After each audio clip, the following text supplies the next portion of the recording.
پیمز اسپتال واقعے کی تحقیقات کے لیے چیئرمین قائمہ کمیٹی مہیش کمار ٹیم کے ساتھ اسپتال پہنچے۔ آتش زدگی کے واقعے سے متعلق صورتحال کا جائزہ لیا۔ مہیش کمار مالانی کا کہنا تھا اس مقام پر نرسری ہونی ہی نہیں چاہیے تھی، بچوں کو نئے بلاک میں رکھنا چاہیے تھا۔ کمیٹی کے ارکان نے وزیر صحت اور EDO سے فوری استعفے کا مطالبہ کر دیا۔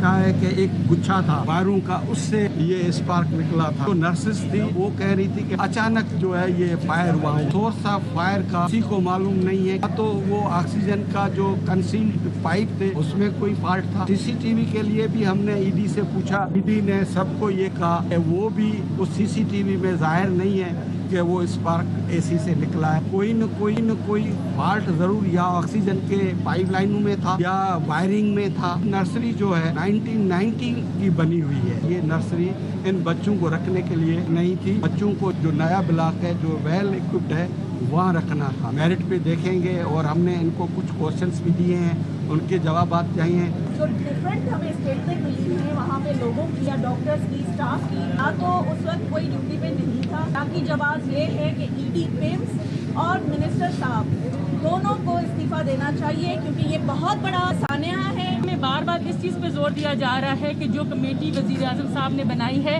اس کے TORs یہ ہیں، فلانا ہے، اور اس کے نتائج کے اوپر سارا منحصر کیا جا رہا ہے کہ ہماری کمیٹی کا ایک اپنا ایک حیثیت ہے اور ہم اپنی کیپیسٹی کے اندر ان کو بلا کے ان سے سوال اور جوابات کر سکتے ہیں۔ جتنی بھی وہاں پر نرسز پر موجود تھی ان کے بھی بیانوں کے اندر یہ فیل ہوا کہ جیسے ان کو بٹھا کے ایک طرح سے کوئی کلاس لی گئی ہو اور ان کو بتایا گیا ہو کوئی ایسے ہی ہے۔